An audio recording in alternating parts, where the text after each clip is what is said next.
Mini LED memang bagus, tapi kalau udah ngelihat OLED, aduh, nggak ada obatnya, Bre.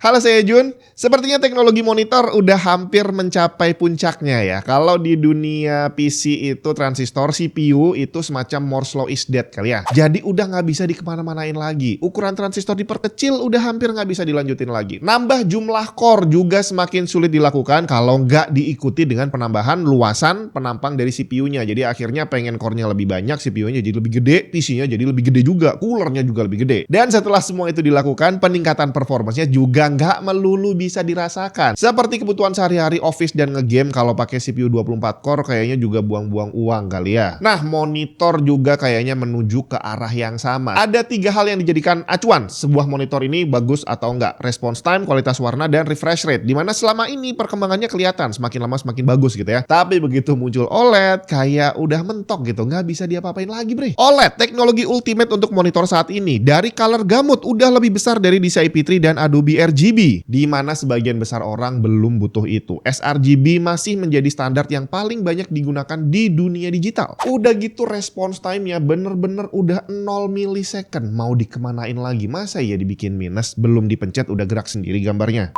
Jadi kira-kira kalau mau dikembangin lagi, dikembangkan ke arah mana coba ya? Tapi itu akan kita bahas kapan-kapan aja. Sekarang kita bahas monitor yang satu ini. Asus ROG Swift OLED PG27 UCDM. Harganya masih terhitung sangat tinggi dibandingin monitor LED, bahkan mini LED sekalipun. Tapi nggak bisa dipungkiri sekali lagi, teknologinya udah nyaris sempurna dan entah gimana perkembangan selanjutnya nanti. Sebagai monitor dengan harga semahal ini, build quality Asus ROG Swift OLED PG27 UCDM nggak usah ditanya, mewah banget, Bre. Base stand-nya model 3 kaki yang terlihat gede dan tinggi, bikin monitornya bisa berdiri dengan kokoh, nggak goyang dompet kalau disenggol. Stand-nya udah pasti full ergonomis, ada height adjustment, tilt, pivot, dan swivel. Panelnya sebenarnya tipis, tapi untuk menjaga kesehatan OLED-nya di bagian belakang ada yang tebel, di mana isinya adalah heatsink untuk meminimalisir potensi burn-in. Termasuk di dalamnya nanti akan ada fitur Asus OLED Care, seperti salah satunya screen saver dan pixel cleaning. Bahkan fitur pixel cleaning-nya ini akan rutin muncul ngingetin kita untuk melakukannya. Jadi walaupun dibilang OLED rawan burn-in, tapi teknologi monitor ini udah punya banyak sekali fitur mitigasinya. Lebih jauh soal pencegahan burn-in akan kita bahas di video terpisah. Dari depan, panelnya bezel-less di ketiga sisi, bahkan di bagian bawah pun nggak terlalu tebal. Jadi semakin berkesan mewah dan minimalis. Highlight logo ROG dan lampu di bagian bawah yang juga menampilkan logo ROG bikin tampilannya tambah gahar. Kalau kamu taruh monitornya tidak membelakangi tembok, di bagian belakang ada lighting berlogo ROG juga yang bisa dipamerin, Bre. Apalagi bentuk stand dan desain belakangnya cakep banget. Mahal, Bre, masa iya diumpetin. Kontrol OSD menggunakan satu joystick yang ditaruh di belakang logo ROG yang ada di tengah layar. Connectivity-nya komplit, satu DisplayPort 2.1, 2 HDMI 2.1, satu USB-C yang support display dan power delivery 90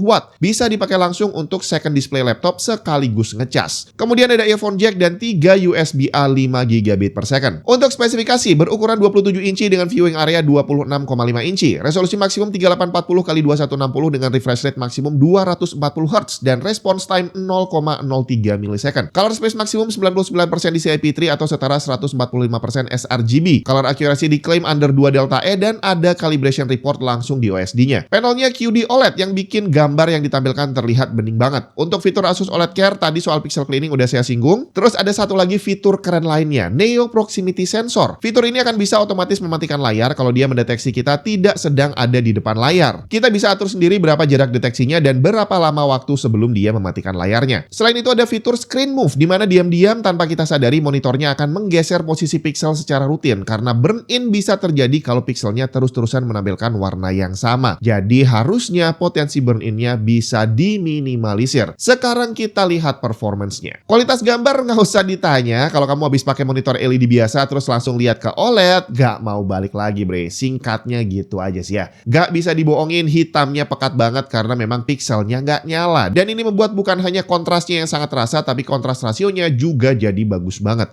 Monitor ini diklaim udah pre-calibrated, yang tadi udah saya tunjukin calibration report yang bisa kita lihat di setting OSD. Tapi benarkah aktualnya seperti itu? Saya tes langsung mode sRGB-nya karena di presetnya tertulis sRGB Calm Mode. Hasilnya cakep banget, Bre. Dari brightness yang di set bukan 80 tapi 85 nits. Agak lebih terang sedikit dari setting kalibrasi monitor monitor lainnya yang biasanya 80 nits. Blacknya nggak usah dibahas, udah pasti Zero yang menghasilkan kontras rasio infinite. Putihnya udah pas di 6500 Kelvin tapi gamanya kurang rapi walaupun larinya nggak terlalu jauh. Gray balance udah oke banget dengan akurasi warna juga udah bagus out of the box. Jadi klaim kalibrasinya nggak bohong bre. Monitornya bisa dipakai langsung buat kerja grafis tanpa perlu kalibrasi lagi. Tapi jangan ngerubah parameter apapun. Brightness jangan dirubah juga. Selanjutnya color gamut juga nggak abal-abal. Real volume-nya hampir 150% sRGB, 109% Adobe RGB, dan 112% DCI-P3. Aktual yang bisa ditampilkan juga udah hampir maksimal. Uniformity-nya juga bagus banget. Brightness udah konsisten di semua area termasuk warna. Tidak ada deviasi sama sekali di semua area. Hampir sempurna. Flicker, apakah ada potensi bikin pusing? Asus ROG Swift OLED PG27 CDM ini punya setting anti flicker yang defaultnya nggak aktif. Kalau mau diaktifin ada setting middle dan high. Pada mode sRGB dengan level brightness default 29% tanpa mengaktifkan anti flicker,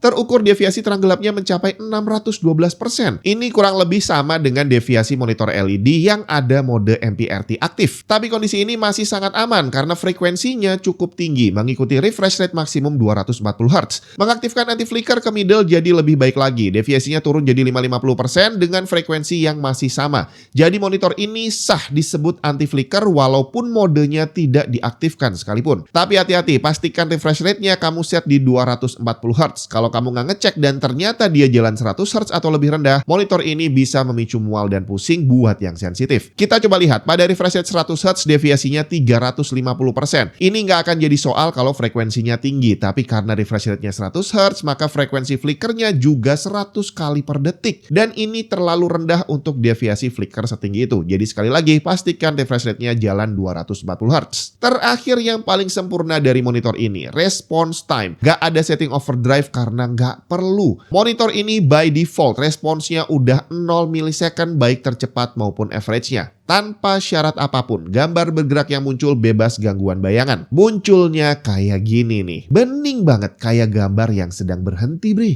Dan itu tadi teknologi OLED yang saya bilang udah bener-bener mendekati sempurna. Response time 0 milisecond. Gambar bergerak bener-bener bening seperti gambar yang sedang berhenti. Kualitas warna juga luar biasa, baik secara angka maupun aktual dilihatnya bener-bener beda jauh dibandingin LED. Klaim pre-calibratednya juga bukan abal-abal. Mode sRGB-nya bisa dipakai langsung out of the box. Jadi udah lengkap semua. Yang pengen kita cari dari sebuah monitor ada di OLED. Tinggal penyakitnya satu. Apakah burn-in-nya ini udah ada obatnya atau belum? Karena hanya waktu yang bisa membuktikan. Untuk teknologi yang lebih baru udah ada yang namanya tandem OLED. Tapi ya tadi mau dikemanain lagi? Masa dari 0 milisecond dibikin minus kan nggak mungkin gitu ya. Akurasi warna udah 0 delta E. Mau dibikin lebih jauh kemana lagi? Udah nggak bisa bre. Jadi kira-kira apa yang akan berubah dari teknologi OLED ke depannya nanti?